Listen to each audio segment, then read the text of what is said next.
So I start by thanking CIPIL very much for hosting me today. It's been a great morning and I hope we can maintain the energy through the afternoon.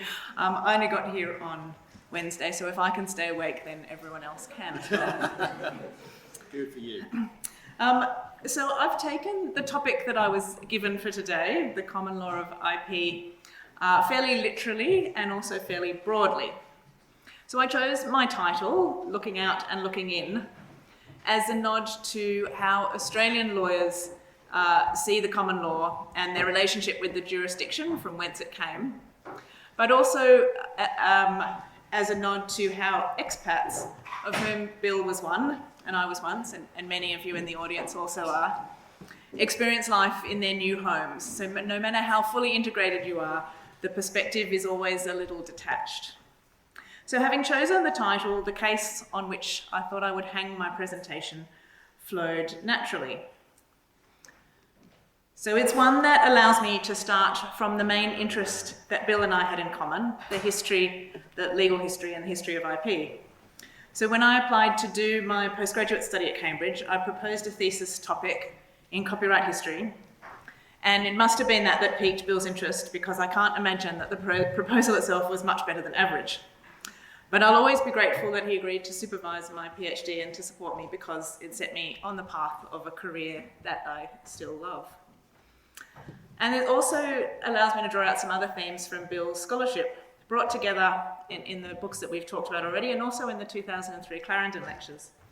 And these lectures conclude by noting that a continuous thread throughout the lectures is that any freedom to compete should remain the norm from which any argument for a special case has to be made. So on that note, let's wind the clocks back to Sydney in the 1930s. So Victoria Park Racecourse was a racecourse in Zetland, now an inner city suburb of Sydney. Originally a swamp, it was drained in the early 1900s to build the racecourse, which was used from 1908 for pony racing.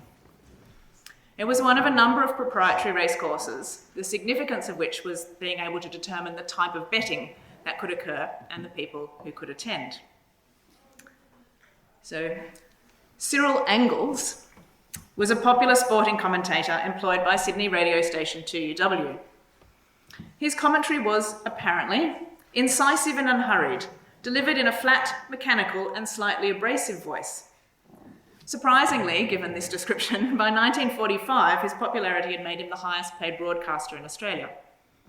But back in the 1930s he was not popular with racecourse proprietors. Perceiving that trackside commentary was affecting attendance, the racecourse proprietors banned him from their courses and altered the race tickets, turning them into contracts which prohibited anyone from communicating race results to anyone off the course until 5 minutes after the last race had taken place. Angles responded with a range of innovative solutions, including covering events from the laundry of a flat overlooking the Kensington racetrack, from the flatbed of a ute next to another racetrack in Sydney. Is ute, is that an Australian? People, you know, what is the English word for ute? Like a utility truck?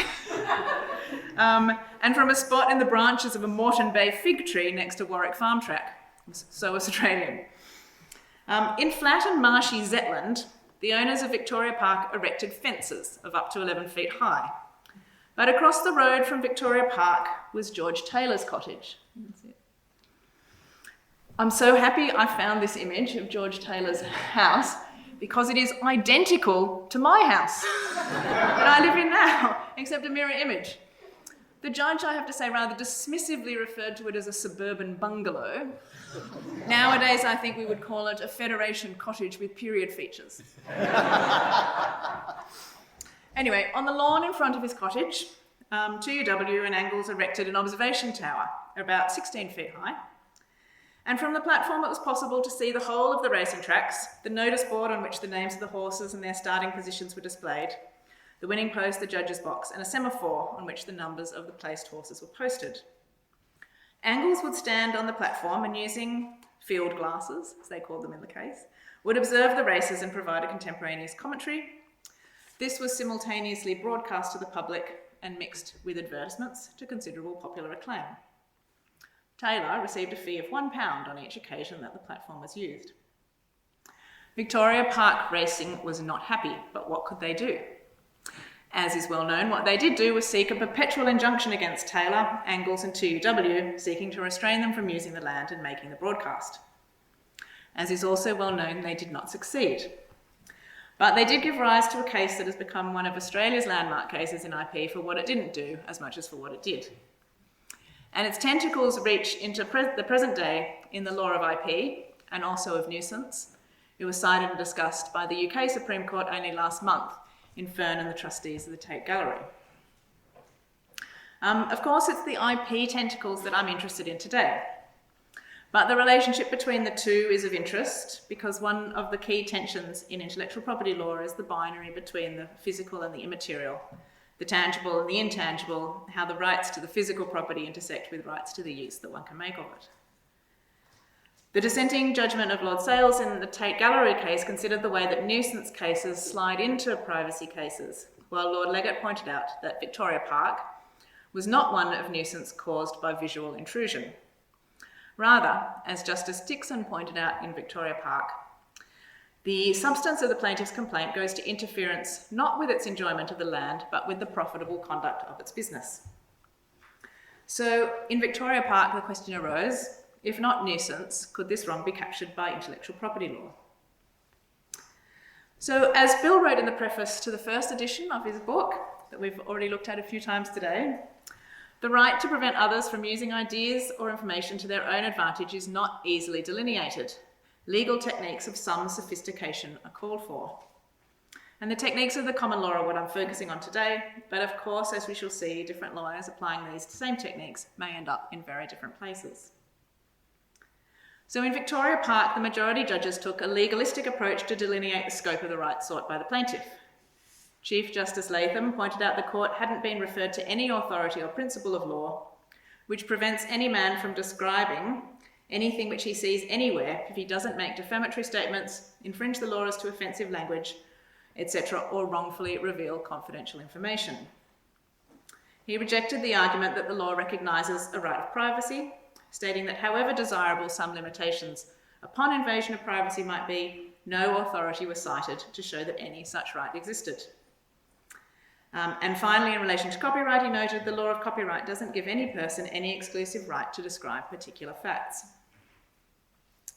So in agreement with Chief Justice Latham was Justice Dixon, perhaps the most respected of all Australia's High Court judges and a strong proponent of the common law method. In a speech delivered at Yale, he wrote that while the judges of Australia were now guided rather than governed by the courts in London, when their own conceptions of the principles of common law constrained them to depart from modern English precedent, it is done with reluctance and regret.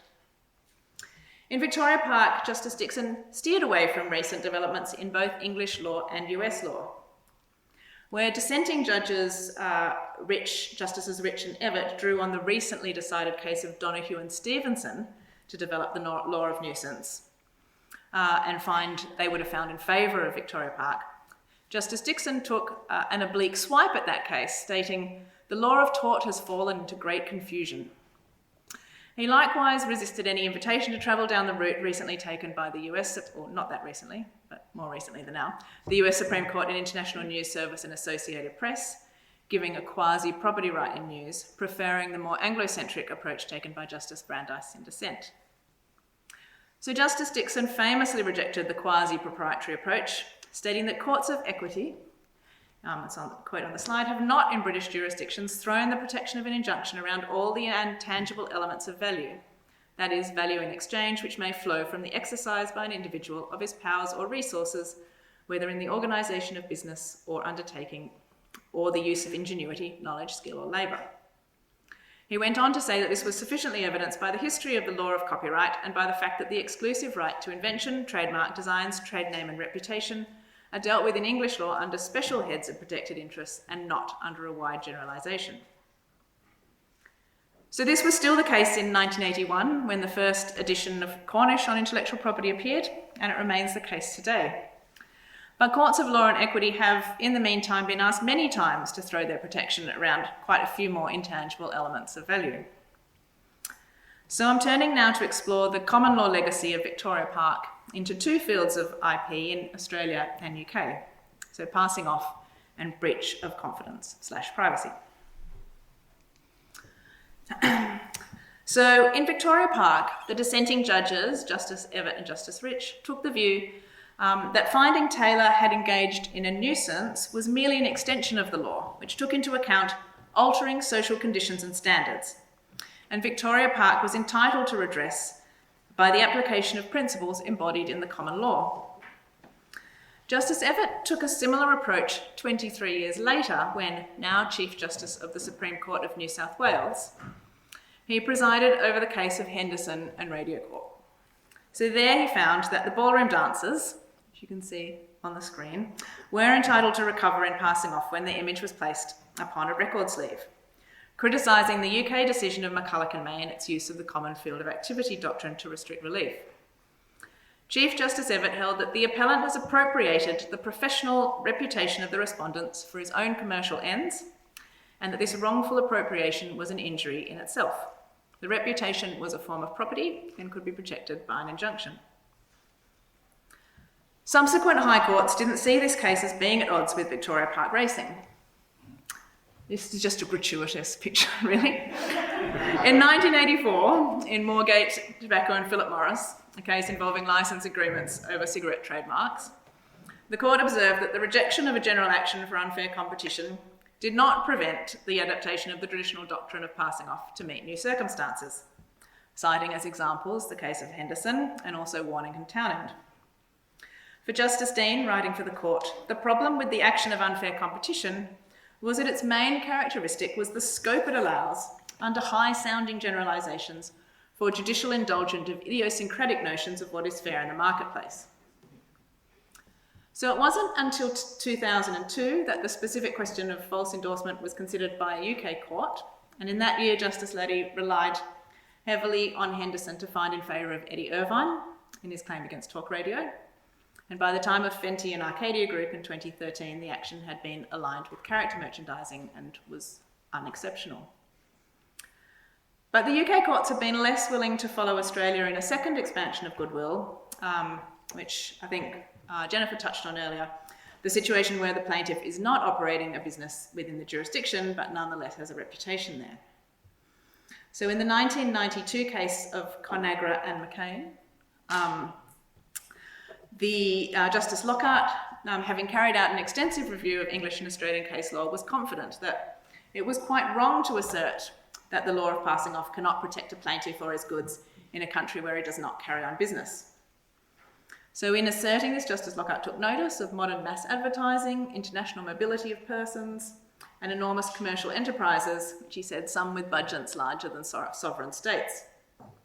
But in 2015, the House of Lords in Starbucks and British Sky Broadcasting refused to follow this approach, and Lord Neuberger, writing for the court, reaffirmed that a claimant in a passing off claim must establish they have goodwill in the sense of a customer base in the jurisdiction.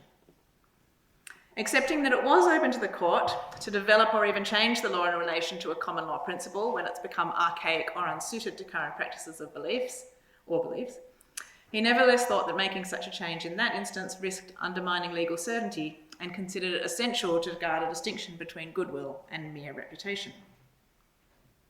So it's tempting to speculate that the distinction at the heart of the different approaches might lie in the distinction between a nation whose geographic location and economic structure require it to look out to its larger trading partners, and one which looks in at itself as a centre of global trade. Nations, businesses and individuals have considerable interest in controlling how they're perceived. These interests aren't just commercial, and the interaction between the personal and the commercial is particularly pointed when it comes to privacy. So privacy was raised in the Henderson case by Justice Manning, who observed that the desire of some persons to bring within the field of tort actions which may be vulgar, offensive, humiliating or embarrassing.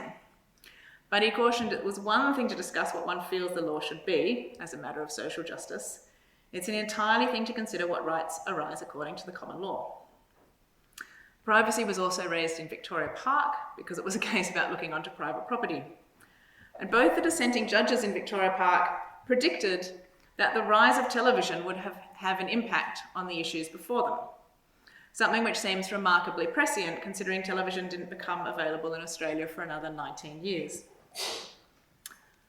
But in ABC and Lena Game Meats, this prediction indeed came to pass when the High Court was required to consider a request for injunctive relief by a possum meat processing plant against the national broadcaster.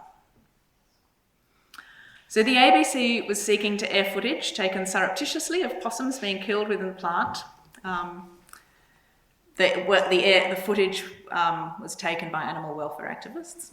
And Lena Game Meats specifically invited the court to recognise a tort of invasion of privacy. The court refused to do so, giving different reasons for their refusal in separate judgments. Chief Justice Gleeson took the view that the breach of confidence provided a sufficient remedy, so consideration of a tort of privacy was unnecessary. But Justices Gummow and Hayne gave the issue the deepest consideration. They thought that Victoria Park didn't stand in the way of developing a tort of invasion of privacy. But the significance of that case, as well as Moorgate, lay in Justice Dixon and Justice Dean's preferable legal method. They characterised this, Gummow and Hayne said, rather than a search to identify the ingredients of a generally expressed wrong, the better course, as Justice Dean recognised, is to look to the development and adaptation of recognised forms of action to meet new situations and circumstances.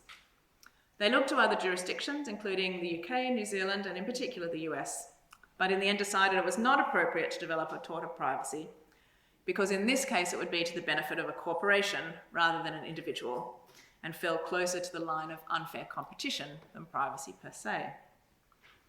But Justices Gummow and Hayne specifically stated they didn't wish to foreclose any debate on an emergent tort of privacy, and Justice Callanan went still further. In his judgment, he condemned the majority in Victoria Park as being conservative and anachronistic even by the standards of 1937, preferring what he called the worldly approach of Justice Rich. He thought the time was now ripe for a tort of invasion of privacy. Indeed, he also thought the time was approaching for the recognition of property in a spectacle. So the latter invitation remains to be taken up, but the former was accepted not in Australia, but in the UK here. So, as is well known, the House of Lords in Campbell and MGN derived considerable assistance from ABC and Lena Game Meats, in particular the judgment of Chief Justice Gleeson. Looking across the oceans, their lordship considered His Honour's formulation of highly offensive to a reasonable person, but in the end adopted the lower standard of reasonable expectation of privacy. Interestingly, the 20 years following ABC and Lena Game Meats haven't seen a similar development in Australia, but this might be about to change. 3 years ago, in the case of Smethurst and the Commissioner of Police, the High Court indicated it might have been open to arguments on developing a tort of invasion of privacy had submissions been made on the matter. And in February of this year, the Attorney General's Department released its Privacy Act review, and one of their recommendations was the introduction of a statutory tort of invasion of privacy based, as in the UK, on a person's reasonable expectation of privacy. And in making this recommendation, the Attorney General also noted the lack of development of the common law in the 20 years since Lena Game Meats. So the section title of Part 1 of the first edition of Cornish on intellectual property was Common Ground. So what I've tried to do today is draw out not only some of the common ground between the different forms of action that fall under the heading of IP, but also the common ground between Australia and UK IP law. So just as the claimants and defendants that I've been discussing look out at each other for purposes of profit, so too do common lawyers look across jurisdictions and across time to fashion the law of today. Claimants in particular continue to look for ways of using the common law's methods to expand the law so that, and to quote again from Bill's Clarendon lectures, it's more and more the case that investment values are made the subject of exclusive protection. Thank you.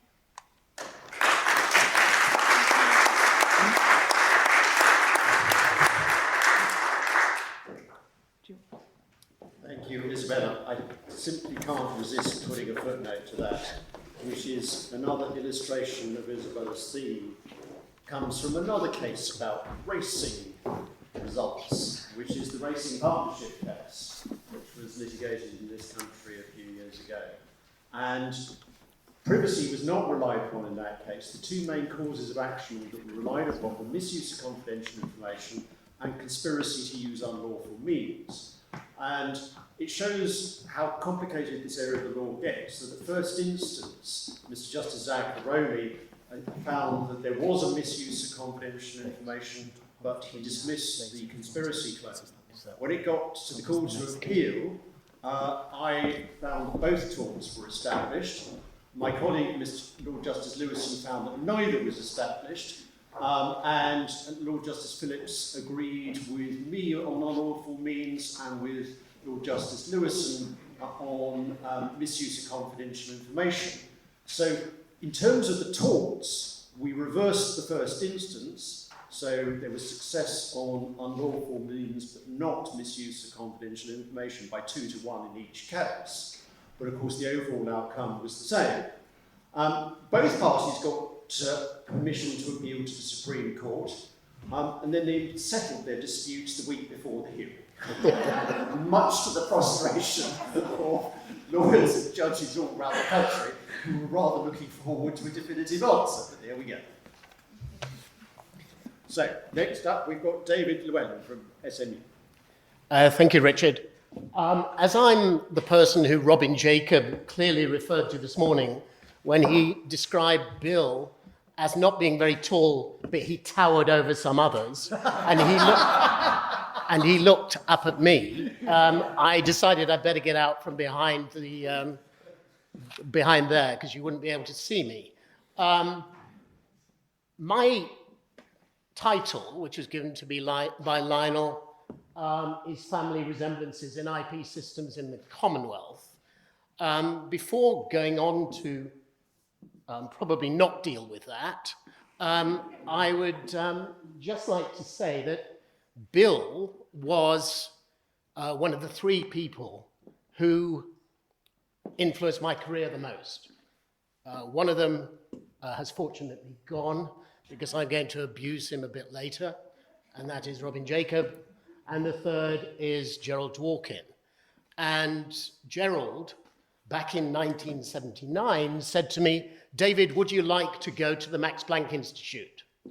And I said, "What's the Max Planck Institute?" No, I didn't really. I had studied intellectual property law at that time in my first law degree at Southampton with Gerald Dworkin, who used all of Bill's materials from his London LLM course.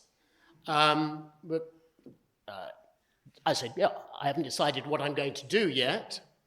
And he said, "Well, we'll go up to London to see Bill." So I went in to see Bill, and he said, "What's your German like?" And I said, "Well, I've got O-level German."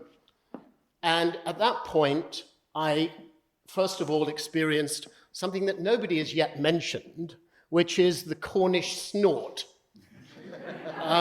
There is the Cornish raising of the eyebrow, but there was also the Cornish snort. And he snorted and said, "Well, the only word I knew when I left Adelaide was Riesling." So I was in a decent position to take that forward. So I moved to Max Planck, where I went into the British Referat, which was then headed by Dieter Stauder, and Hans Ulrich, who was on one of the versions of the program today, was in the next room, and along the corridor was Annette Cour, and I went from there. I sat in the very seat that Bill had sat in for quite a long time when he was writing his book back in the 1970s. I arrived at the Institute on the 1st of January 1980, at the end of a decade where there had been the European Patent Convention, there'd been the Patents Act 1977 in this country, and Bill was writing about all of these things. So I went there. As we all know, the book came out in 1981, and the next time I bumped into Bill was a few weeks after the publication of the book, and a day on which, unfortunately for my sins, I was then in articles at Linklaters, I'd written a short article about an early case in Australia called Apple Computer and Computer Edge, about the protection of computer programs. And at the bottom of this article, and remember I was in articles at Linklaters at the time, I put the author specializes in intellectual property law. And I bumped into Bill, and there was a snort. And I said to him, "What's the matter?" And he said, "Have you read the Times today?" And I said, "No, I hate reading articles which I've written after I've sent them in." And he said, "Have a look at it." And at the bottom of that article were the words, "The author specializes in property law." At the time, in my articles, I was sitting in the property department. So this did not go down very well at all. But it was clear that the sub-editor at the Times had thought this is very arrogant and crossed out the word intellectual and thought it was just about complicated leases or something like that. So this comes back to a point that Francis was mentioning this morning about the difficulty of this word intellectual in a country that looks down on intellectuals. Unlike Germany and France, where Geistiges or intellectuel is something to be looked up to. In this country, certainly in the 70s, it wasn't. And so this was something that really, let's keep that to the universities. Anyway, for this talk that I'm going to give, I took two of the words from the title of Bill's Clarendon Lectures.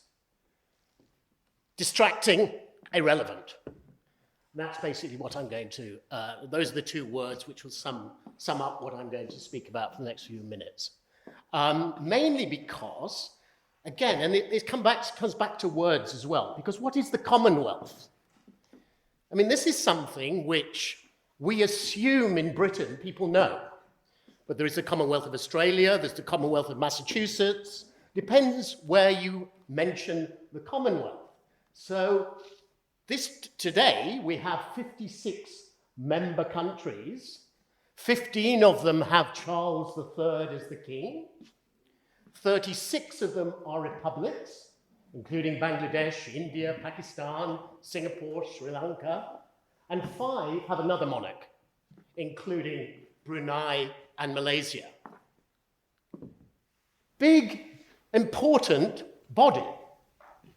Population of 2.4 billion people, 94% of whom are in Asia or Africa, including 4 of the 10 most populous countries on the globe.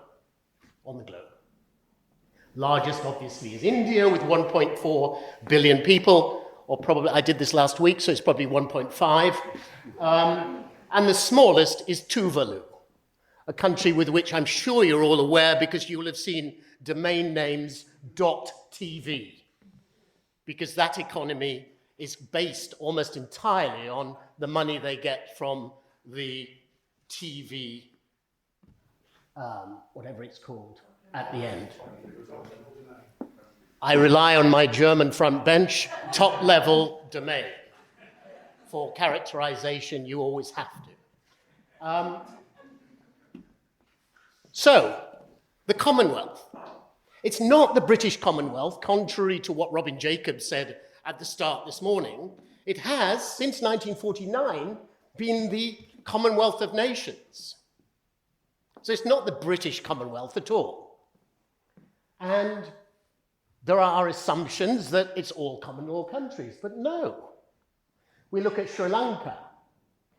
Roman Dutch law remains the common law of the country, much to my surprise when I did a bit of research, surprisingly for this talk. As in South Africa, another member of the Commonwealth, well, it comes in and out at various points, and the rest are English common law based, except Mozambique, Rwanda, Togo, and Gabon. Members with no previous connection with Great Britain and English common law. So again, one of the assumptions about the Commonwealth blown to pieces. So looking at those, Mozambique, a former Portuguese colony, civil law. Rwanda, a former Belgian trust, after being a district of German East Africa, now based on Belgian, German civil law. Togo, annexed by France, an ex-German colony, now based on French civil law. And Gabon, a former French colony, where their law is based on French civil law. But I now want to move on from Africa. So the Commonwealth, when Cornish was first published in 1981, 46 members back then, Belize and Antigua and Barbuda. This is great for a geography lesson, actually. Many of these countries I'd never heard of before. Not really. But, they were new members in 1981. And there had been 14 other new members in the 1970s, although Pakistan withdrew in 1972 as a result of the creation of Bangladesh, and they rejoined later in 1989, the year of the second edition of Cornish.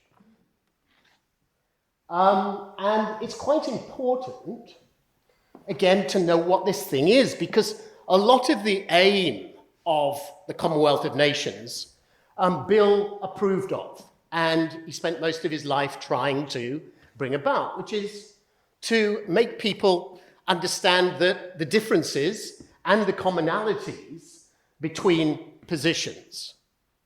And at the Commonwealth Heads of Government meeting in Singapore in 1971, members had adopted a declaration restating the fact that this is a voluntary and cooperative organization, and committing the organization to promoting international peace, fighting racism, opposing colonial domination, and reducing inequities in wealth. But it's a voluntary organization. But it does have the Commonwealth Heads of Government meeting. It also does have a journal which tries to open to people who might not otherwise know about it details of the laws in some of those countries that are otherwise relatively unavailable. A year later, a year after Cornish was published, the first edition of Cornish, the Maldives joined. And the Maldives left in 2016 and came back 4 years later.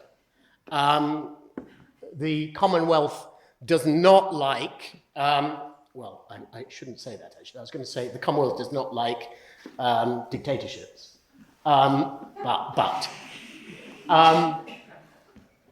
So, at the time then that Cornish was published, these were the Asian members. Singapore, Malaysia, Hong Kong, which for obvious reasons departed in 1997, India, Pakistan, Sri Lanka, Bangladesh, and not forgetting the Maldives. And so I want to just quickly look at what is the position in some of these countries that you may not either know where they are or know anything about. And Singapore, which is where I live and have lived since 2010, making regular trips out of it, except for the last 3 years, when I was restrained to a distance of 20 miles by 15 miles for 3 years, which I didn't think I would ever be. So Singapore, very advanced legal system, advanced laws on intellectual property, and very good court system. So we've got there the Patents Act 1994, based obviously on the UK's Patents Act 1977. And there's frequent reference to both English and European, or EPO, or European Court of Justice decisions. Sometimes, in my view, and this is again something which Bill was very keen on, comparative law, looking at things from a comparative perspective, sometimes in my view slightly misleadingly, because it's one of the problems often with referring to foreign cases, that often if you take a case out of the legal garden in which it has grown and try and plant it in another legal system, you've taken it out of a lot of the bedrock on which it relies. And fair use is a good example of that, in my view, and all the nonsense that has been spoken about the importance of fair use which is why the Australians have rejected introducing a specific fair use defence. But Singapore has recently introduced a general fair use defence in its Copyright Act 2021. Trademarks Act, it's an interesting mishmash of laws. It's based on the EU model, more particularly its implementation in the UK in the Trademarks Act 1994, but there are also homegrown provisions. And the courts have departed from UK, EU law in their interpretation of trademark law. In particular, and very importantly, they do not have a global appreciation test. They have a strict 3-step test, not in copyright, but in trademarks.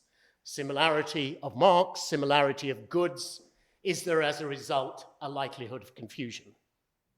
And what's more, the whole question on similarity is it more similar than dissimilar?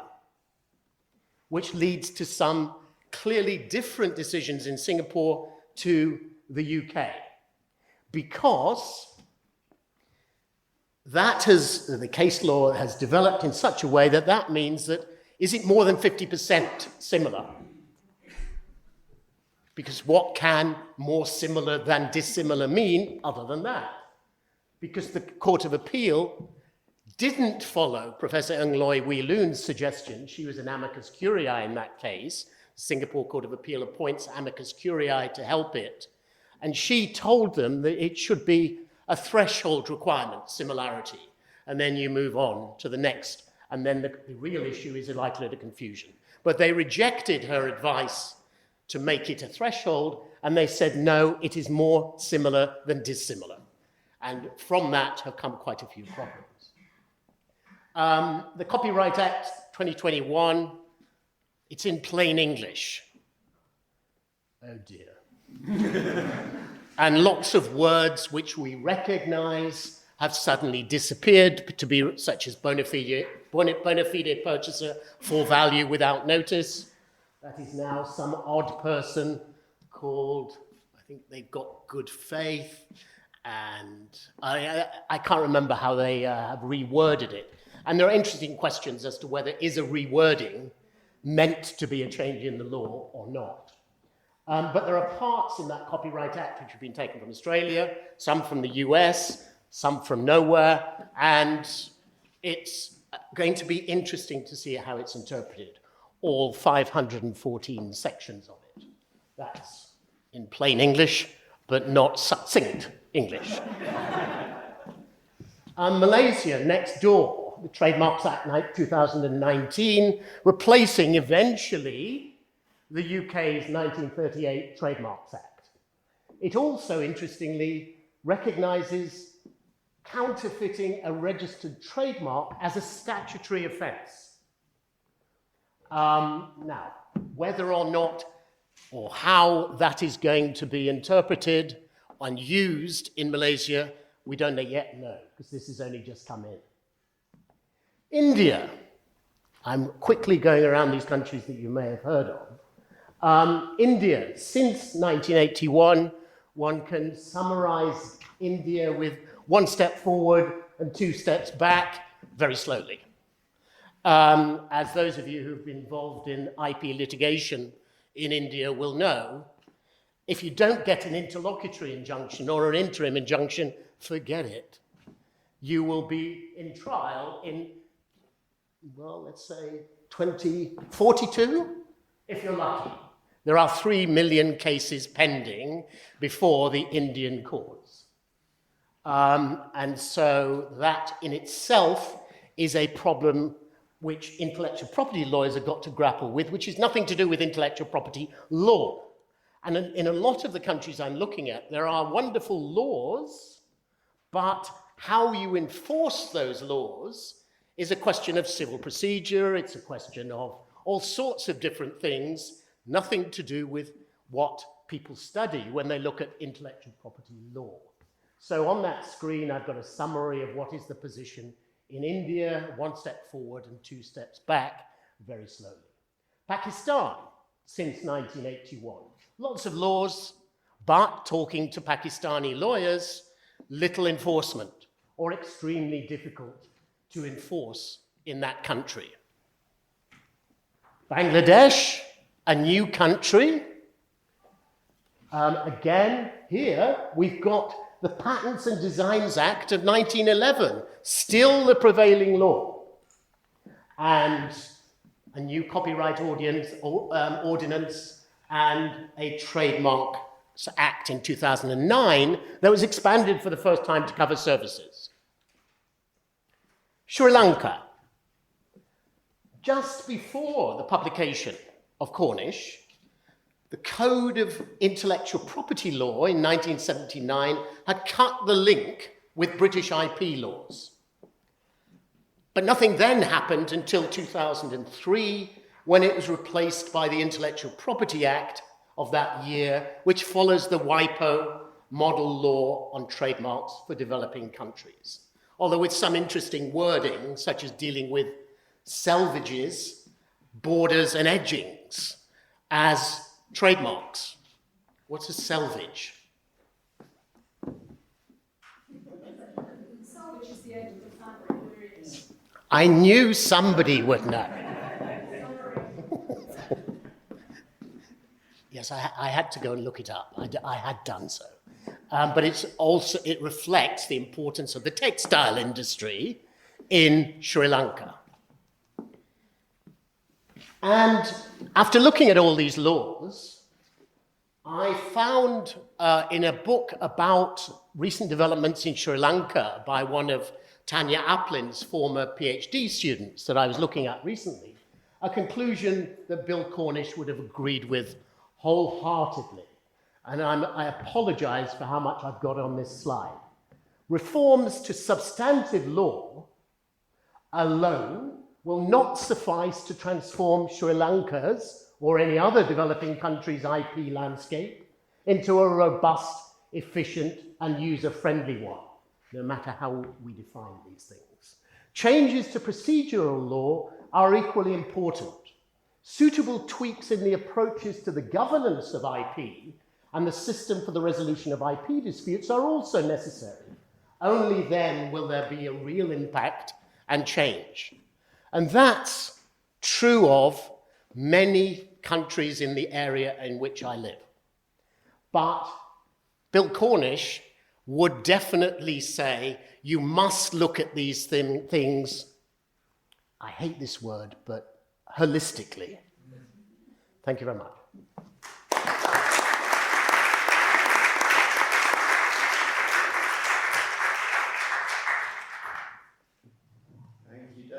Right, so next we have Graham Dinwoodie from Chicago, Kent, who hopefully is going to appear on the screen, if we can manage the technology.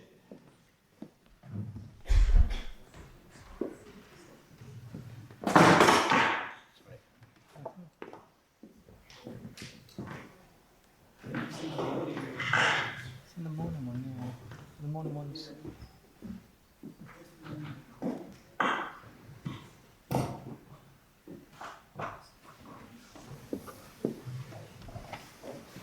But while we're waiting, I've got a question for David, which is, why is it that legislatures in some of the countries that you've mentioned have this mix and matching approaching, even when taking from one legislative source? So the one I've got in mind is the Indian Trademarks Act, which, as you rightly pointed out, is to a large extent based on our 1994 Act, which is in turn based on the original EU first harmonisation directive.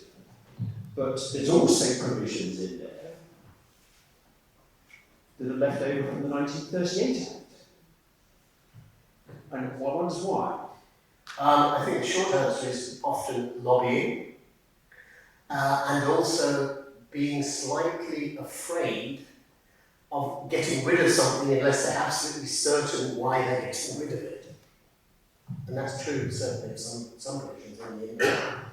So they're frightened of the idea of a new code. Yes. Yeah. Hi Graham, just to let you know you're being recorded.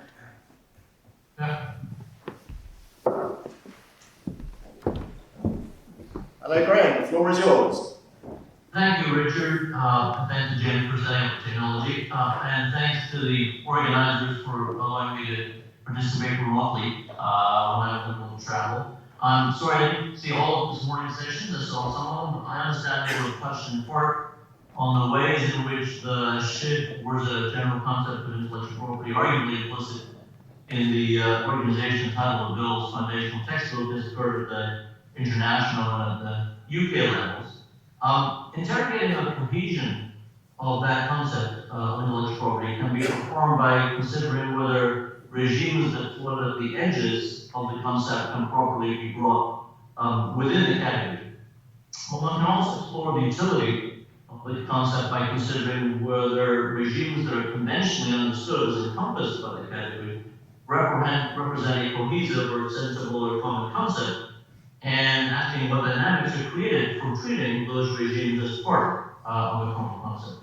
I'm really going to address the latter topic from the perspective of US laws and institutions.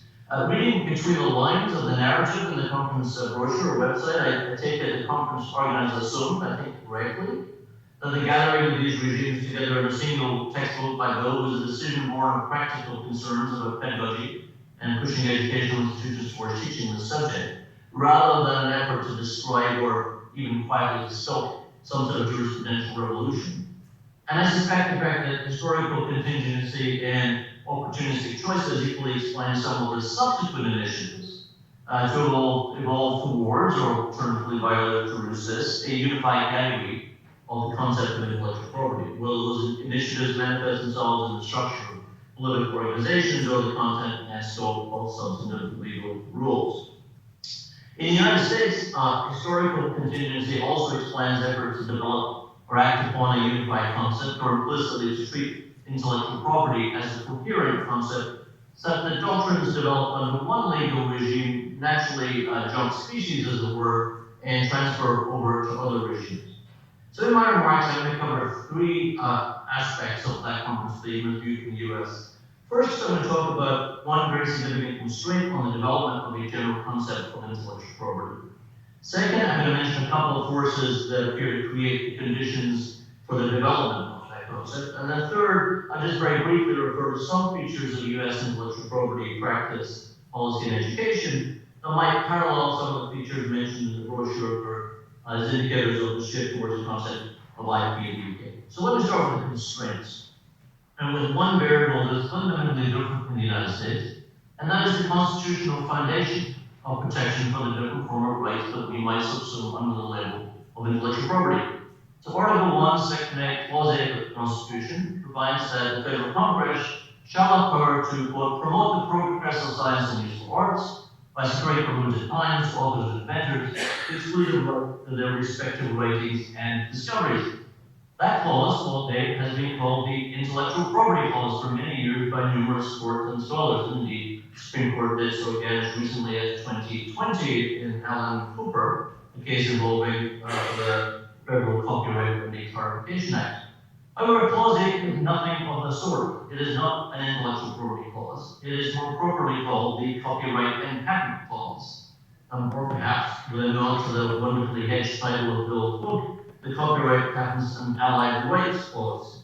And to be fair to the Supreme Court and Allen, despite the terminology that they endorsed, they were actually just trying to work out whether the copyright legislation should be treated exactly the same as our patent legislation. Now, my quibble with the common conceptualization of Clause 8 as the IP clause is particularly relevant to trademark law, but it has knock-on effects with respect to other rights and regimes, as I will explain in a few moments. But let me start with the basis for my quibble.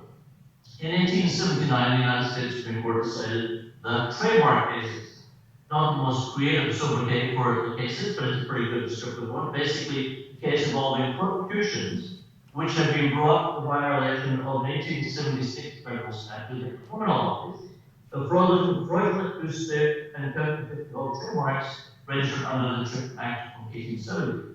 And so that validity of the 1870 Trademark Act, the first federal trademark act in the United States, was a predicate for the criminal prosecutions. The Supreme Court struck down the 1870 Act as unconstitutional finding it was beyond the scope of congressional legislative authority.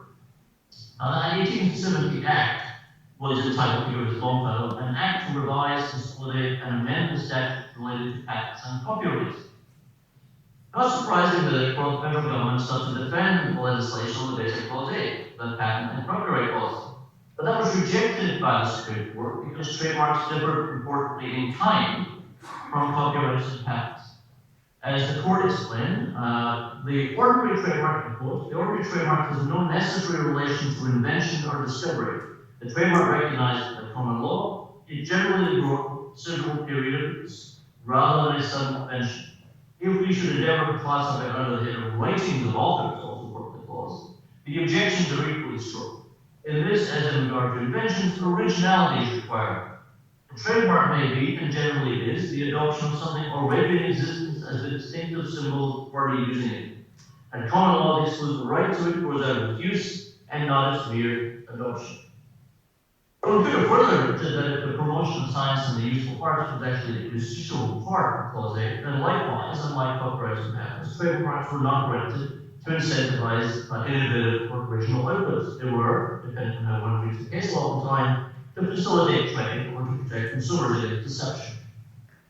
Before moving on to consequences of the decision for our topic, it's worth noting that the court also didn't find the legislation of the 1870 Act justified on the commerce clause because the statute at the time is not expressly limited to marks used in interstate commerce. The current trademark statute, the Lanham Act, is a legitimate exercise of authority under the Commerce Clause because it is so limited, but it's not under the copyright and patent law. So why does this matter? Well, most directly, trademark rights can be perpetual. Copyrights and patents cannot. The Commerce Clause does not require that rights be granted for limits of times, as copyrights and patents must be because of their grounding in the copyright and patent clause. The Supreme Court has explained for these 70 years that the language of the copyright and patent clause is both an authorization for Congress and a limit on its authority. But there are knock-on effects beyond this rather uncontroversial durational distinction between copyright and patent on one hand and trademark on the other. It's commonly accepted that Congress cannot simply circumvent the limits of one clause by invoking the other. So, for example, Congress could not enact perpetual copyright and claim Commerce Clause authority to do so. That is to say, this is the important point, one particular kind of what we now call intellectual property rights is subject to one set of constraints, and a different kind of what we now call intellectual property rights are subject to a different set of constraints. And this occurs because the nature of the rights is different. Now, the interaction of these two differently grounded clauses that jointly underpin the number of rights that we call intellectual property has been of some consequence in context of a couple of rights that Bill Cornish would have regarded as allied to copyright, which Ansgar might touch on in the next session. So, in 1991, the Supreme Court denied copyright protection to a white pages telephone directory in the Price case on the grounds that the directory was not original. Because originality could not be established by specific law, but instead required a modicum of creativity, which is an alphabetical white pages telephone directory lacks. And the court held that originality there was not just a statutory set, but also was required by the language of the copyright clause.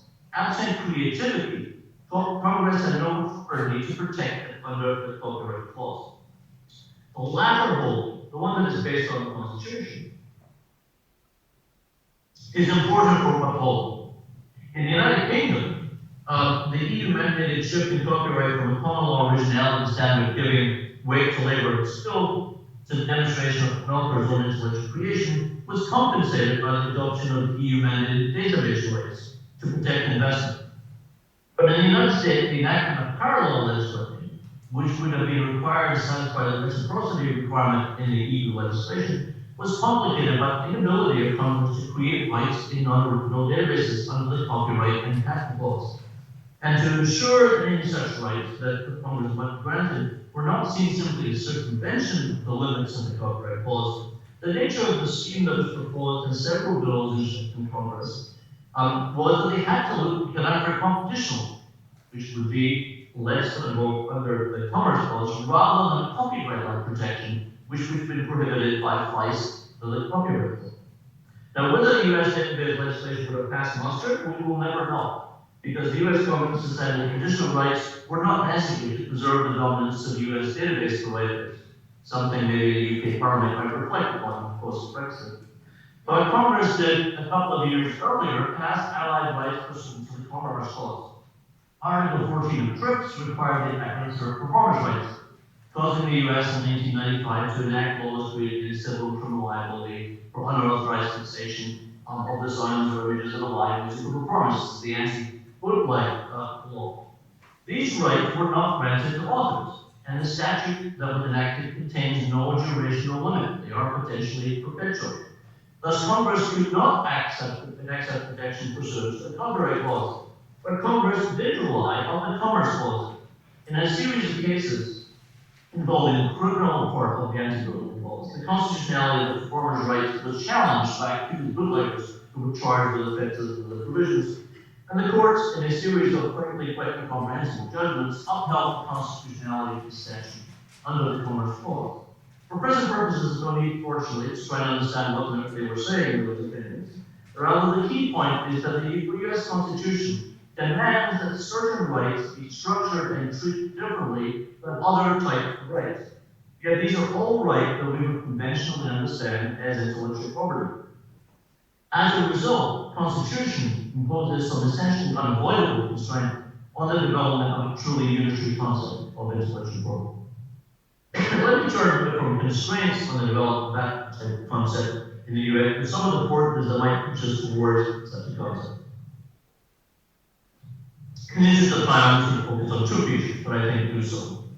First, the extension in technical subject matter under each of the different intellectual property regimes means that increasingly plaintiffs bring cases with cumulative claims around design and copyright, design trademark copyright, trademark and publicity. And the presence in a single dispute of these overlapping claims makes it tempting for courts to resolve the dispute according to a common consideration and thus to allow doctrines to jump from one regime to another. But Jane Ginsburg has for several years argued that this might happen in the development of fair use doctrines in trademark law that begin to pick up on concepts such as transformativeness that dominate current copyright fair use doctrine, especially in the context of parodic use. And actually, to be fair to Jane, there is actually some evidence of that. But we also recently did where a defendant's use has been immunized under copyright trademark law theory, but not the other. And that is surely a plausible result from the different purposes and foundations of the different bodies of copyright and trademark law as manifested in the constitutional debate I mentioned a minute ago. Indeed, to the extent that courts feel pressure to reach the same result in parallel copyright and trademark claims, one against a single defendant engaging in parodic use, this arguably doesn't flow from the development of a unitary concept of intellectual property that makes these claims indistinguishable or unitary. Rather, it is because there's a stronger external countervailing consideration, namely the First Amendment and free speech rights of the defendant, that will define a sphere of permitted use that confines the different copyright and trademark claims to the same common core. And to the extent that different intellectual property regimes expand in scope and increasingly run into these important external or countervailing constraints, we might expect more of that type of dynamic.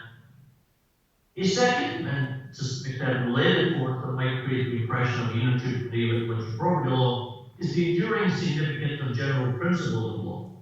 So in 2005, in Bay Market Exchange, the Court of Appeals, the Supreme Court rejected the categorical approach of the Court of Appeals Federal Circuit. As a general rule, courts issue permanent injunctions against patent infringement absent exceptional circumstances.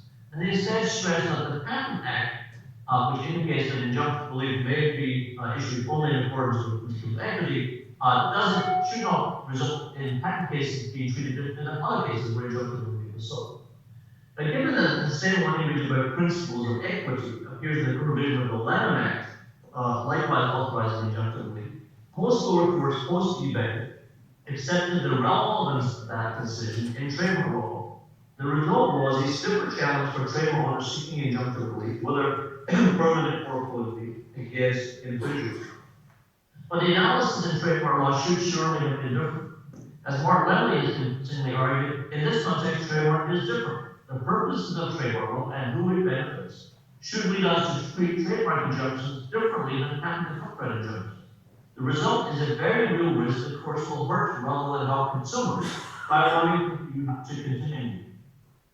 That difference should have been apparent to any court attentive to the distinction and purposes to which the Supreme Court was alert in 1879, and of course international law to some extent obliquely recognizes this distinction when it outlaws compulsorilize the same trademark.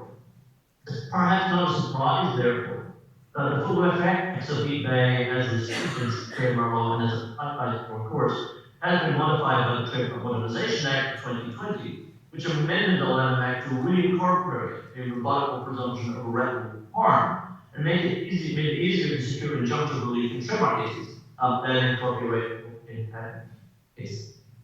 But the horizontal general principles that were articulated by the Supreme Court have proven to be resilient.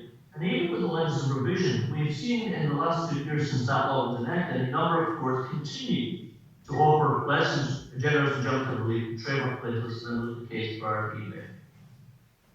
I'm going to conclude my remarks on the third topic I said cover by noting the US parallels to some of the forces that the conference brochure notes in the UK context might have enabled or reflected a shift towards the unitary concept of IP. So first, Bill's student book on IP and the way it framed how our subject is taught. As the brochure notes, the book quotes spawned a motivative, all focused on doggedly the template coordination provided of treating patents, copyrights, and trademarks together. For the United States, the balance of both its books and I would suspect courses, though I've conducted a careful study, probably skew more heavily towards treatment of discrete regimes such as copyright, patent, and trademark. To be sure, we still have plenty of courses called intellectual property law, so-called third vehicles. But as intellectual property become more significant, both for legal practice and for the economy in the 40 years since the publication of Bill's book, the survey courses in the United States are often a vehicle to allow non-specialists to become exposed in some way to a smattering of issues as they might come across in practice. Those who are going to specialize in IP are more likely to take the separate courses in each copyright, trademark, and patent, for which there are separate books. So the pedagogical usefulness of a collective treatment of the different regimes is still why drive the production of books or courses in IP in the United States, but it's perhaps a different utility, a different usefulness than was the case in 1981 in the United Kingdom. Secondly, the brochure of the conference talks about the political structure and location of the UK IPO. The parallel administrative structure in the US is far less cohesive, at least on the surface. The Patent and Trademark Office, which also has responsibility for design patents, reflects the subject matter as convention. The Copyright Office is perhaps oddly at first blush located within the legislative branch and is actually part of the Library of Congress. Perhaps that too makes sense, however, one recognizes the historically greater role of registration and deposit in the United States and the development of a national library. But then again, the Copyright Office is also in charge of the registration of designs in the shape of photos, which doesn't really fit that historical explanation. So, if that description shows, it's really a bit of a mess. And the structure is really explicable only by reference to a number of historical contingencies. But that has not stopped US policy in the area from coalescing around the broader concept of intellectual property and the development of an intellectual property community, even if there have been internal turf wars, most notably in the 1990s. The policy circles are simply too intertwined, and the lines of demarcation are too porous to make formal administrative boundaries independent of the development of horizontal IP policies if that is strategically useful. Just as I have mentioned, bringing together different offices, different regimes in a single individual institution does not of itself ensure cohesion between different forms of IP that needs to be differentiated. That same fragmentation occurs in the United States in the judicial context.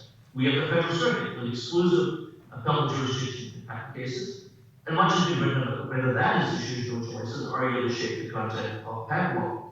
One might think that this institutional flavor might possibly cause a divergent attitude to patent and non-patent IP cases, but I don't think there's a lot of evidence to bear that out. Of course, the Federal Circuit does hear copyright and trademark cases, and certainly there are single data points that show that the Federal Circuit can be more pro-regular. The Google article, copyright speaking with the Supreme Court 2 years ago, for example, gave rise to 2 Federal Circuit opinions because there was a patent case in the original complaint brought in the trial court. In theory, in those cases, the Federal Circuit applies the law of the circuit on which the case came, the Ninth Circuit, which would seem to be more pro-defendant than the Federal Circuit in Commonwealth. I don't know what to make of that. The Federal Circuit's influence in copyright cases is quite small. It's greater in trademark cases, because there were also severe administrative decisions from the PTO, appeals from those decisions from the PTO and CTEC. And to be sure, there's some commentators that think the Federal Circuit is too pro-trademark in those cases. But it's a relatively small issue of the type of issues that they deal with in a larger trademark infringement landscape. I just don't see any great groundswell of alternative judicial attitude developing in copyright and trademark cases on the one hand, and patent on the other, as a result of the appellate jurisdiction of the Federal Circuit to find the patents. That just brings me to my final and concluding point, which is why does it matter that they're saying concept? I say this with great disrespect to the organizers of conflicting the theme. To be sure, it arguably does go to many models from which to borrow. And the ever-growing similarity surely might tempt us to make false assimilations. But treating it as one body of law also facilitates ready contrast and distinction. Equimologists can, in the pursuit of greater understanding of fruits as categories, examine different subjects of apples and oranges. I don't think that is made harder by reckoning they're both different types of fruit. See, it may even be made easier.